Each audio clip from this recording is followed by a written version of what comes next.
नमस्कार दोस्तों, मैं गंगाराम एक बार फिर अपने YouTube चैनल पर आपका स्वागत करता। आज की वीडियो का विषय है धातु प्रकरण। आज हम इस वीडियो के माध्यम से धातु के रूपों के बारे में अध्ययन करेंगे। सबसे पहले जानते हैं धातु किसे कहते हैं। संस्कृत में क्रिया के मूल रूप को धातु कहते हैं, जैसे पठ, गम, दृश, पच, लव, शेव आदि सभी धातुएं हैं। धातु किसे कहते हैं? जिन शब्दों से किसी काम के करने या होने का बोध होता है उसे हम क्रिया कहते हैं। क्रिया अर्थात धातुओं के भेद। संस्कृत भाषा में धातुओं को 3 भागों में बांटा गया है। अर्थात संस्कृत भाषा में धातुओं के 3 भाग होते हैं: परस्मैपद धातु, आत्मनेपद धातु और उभयपद धातु। परस्मैपद धातु किसे कहते हैं? जिन क्रियाओं का फल कर्ता को छोड़कर अन्य कर्म को मिलता है उन्हें परस्मैपद धातु कहा जाता है।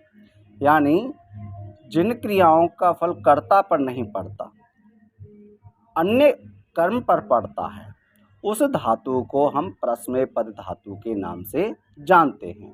जैसे उदाहरण है, रामः पुस्तकम याचति। राम पुस्तक मांगता है। इस वाक्य में याचति क्रिया का फल राम पर ना पड़कर पुस्तक पर पड़ता है। राम क्या मांगता है? पुस्तक मांगता है। दूसरा, आत्मनेपद। आत्मनेपद किसे कहते हैं? जिन क्रियाओं का फल सीधा कर्ता पर पड़ता है उन्हें आत्मनेपद कहते हैं। जिन क्रियाओं का फल सीधा कर्ता पर पड़ता है उन्हें हम आत्मने कहते हैं। अर्थात कर्मवाच्य एवं भाववाच्य में सभी क्रियाएं आत्मनेपद होती हैं।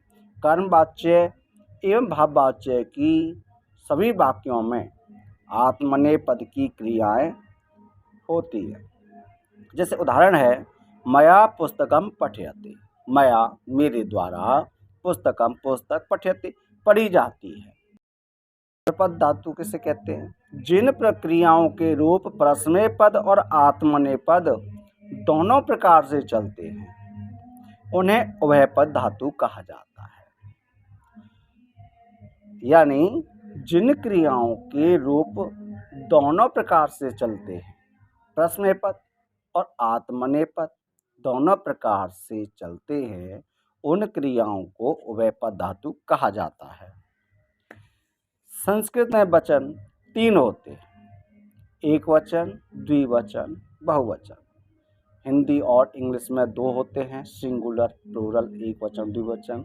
जबकि संस्कृत में 3 वचन होते हैं: एक वचन, द्विवचन और बहुवचन। एक वचन किसे कहते हैं? जिन संज्ञा शब्दों से एक संख्या का बोध होता है। जिन संज्ञा शब्दों से हमें एक व्यक्ति का, एक वस्तु का, एक स्थान का बोध होता है उसे एक वचन कहते हैं। जैसे बालकः पठति, बालक पढ़ता है। अब यहाँ बालकः एक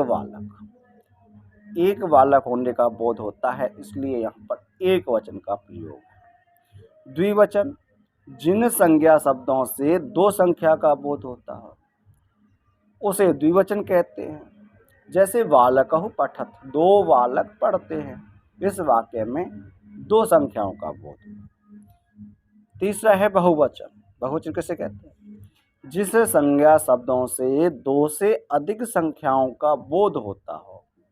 जिस वाक्य में संज्ञा के 2 से अधिक होने का बोध होता है उसे हम बहुवचन कहते हैं। जैसे बालकः पठन्ति, अनेक बालकों का बोध हुआ है। इस प्रकार यहाँ बहुवचन की क्रिया का प्रयोग किया है। अब बात करते हैं पुरुषों के बारे में। संस्कृत भाषा में 3 पुरुष होते हैं। पुरुषों की संख्या कितनी होती है? 3 होती है: प्रथम पुरुष, मध्यम पुरुष, उत्तम पुरुष। प्रथम पुरुष किसे कहते हैं? प्रथम पुरुष को अन्य पुरुष के नाम से भी जाना जाता है। प्रथम पुरुष को हम अन्य पुरुष के नाम से भी जानते हैं। अस्मद और युष्मद शब्द के कर्ताओं को छोड़कर शेष जितने भी कर्ता हैं वे सभी प्रथम पुरुष के अंतर्गत आते हैं।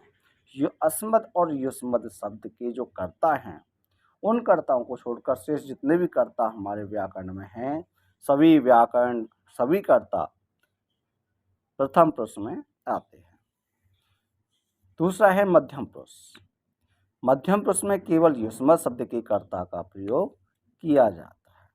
युष्मद शब्द के कर्ता त्वम, युवाम, यूयम इन कर्ताओं का प्रयोग मध्यम पुरुष के साथ किया जाता है। तीसरा है उत्तम पुरुष।